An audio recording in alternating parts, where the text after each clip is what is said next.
Hello. So during my junior year of high school, I overheard a classmate of mine who was known to be a staunch defender of Nazi ideology say that he fantasized about bringing a gun to school and mowing down the hallways. When I was in 8th grade, my class went on lockdown, and it was later revealed that the reason why was because a student I had sat next to on the bus that morning had brought a revolver to school. And I think that the most disturbing thing about these stories isn't the fact that these two students had access to guns and were willing to commit such atrocities with them, but that we live in a culture that seems to be reluctant to address these issues. So after Virginia Tech, after Columbine, Sandy Hook, The Pulse, Las Vegas, now Florida, and countless more, it could be expected that we as a country would finally realize that perhaps citizen access to military-grade weapons may not be such a smart idea.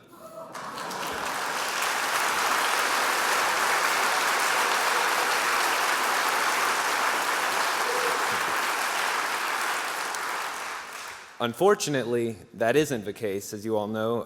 Our nation seems to be extremely divided on the issue, because we found ourselves in a tricky situation in which we understand the necessity of common-sense gun laws, but we face a powerful opposition that insists that any sort of reform impedes their Second Amendment right.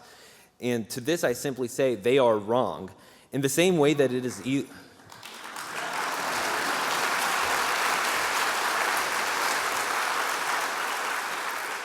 In the same way that it is illegal to scream fire in a crowded building despite having the First Amendment of free speech, it is not necessarily impeding on the Second Amendment to place higher regulations on guns. It just simply, thank you. To create and enforce gun legislation does not nullify the Second Amendment and simply modernizes it. Now,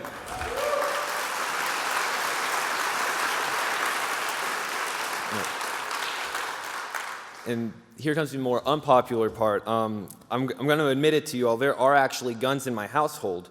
They're owned by my older brother, who is in the U.S. Navy, and by my father, who is a veteran of the French Army. They've both trained extensively with their weapons, which are, by the way, not military grade in our household, and they use it for occasional target shooting.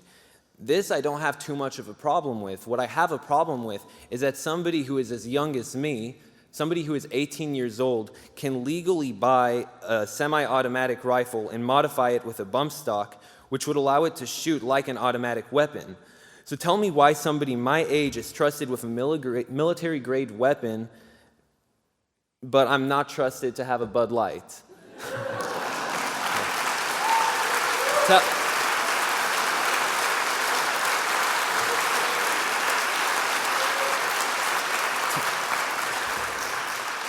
Tell me why the age for buying a cigarette is the same as that for an AR-15. If our country does not trust somebody under the age of 21 to buy a handgun, why does it see no fault in allowing a high school teen to own the most popular weapon used in mass shootings? Gun proponents argue that there are already gun laws in place. However, they fail to acknowledge the gun show loophole, which allows any person to sell a firearm to an unlicensed resident as long as they are not suspect of being prohibited from possessing it. In other words, this sort of outrageous law allows for private selling of weaponry without background checks. This loophole in gun selling leaves the potential buyer's eligibility of owning a gun to the discretion of a seller. This can make buying a gun as easy and as legal as buying any product off of Craigslist. There are websites such as Arms List that are made specifically to avoid the paperwork involved with buying a gun. And so to put some context to this, ask yourself, would you feel safe in the same room as somebody who actively avoided a background check by using one of these sites? Closing the gun show loophole would end this sort of back alley transaction. And if somebody has a clean background, then there is no reason that they should oppose legislation that, one, wouldn't affect them, and two, potentially save lives.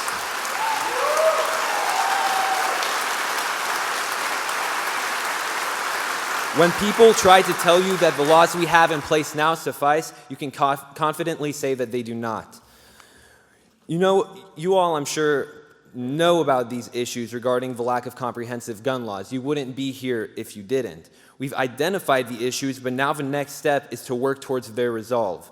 The next step is to remind Senator Alexander and Senator Corker that Tennessee refuses to stand by any politician accepting money from the NRA or any similar organization that peddles looser gun legislation.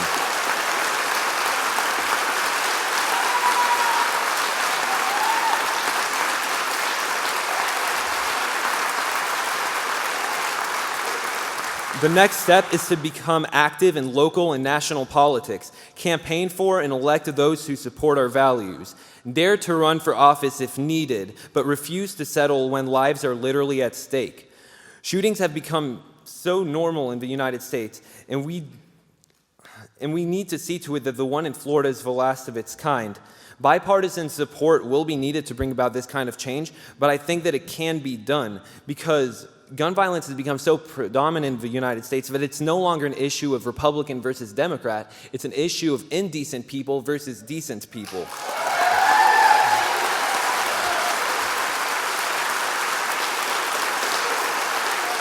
Thank you. So to conclude what I have to say, I want to address the people who think that the survivors of Florida's shootings are actors. I want to address the people who fight tooth and nail to preserve outdated and dangerous gun policies, and the people who reject the guarantee of safety in public spaces. Those people, I say that change is coming, and you all, the people in this room this afternoon, are proof of it. The people protesting nationwide are proof of it, and the midterm elections will solidify any doubt regarding our conviction and our dedication to this worthy cause.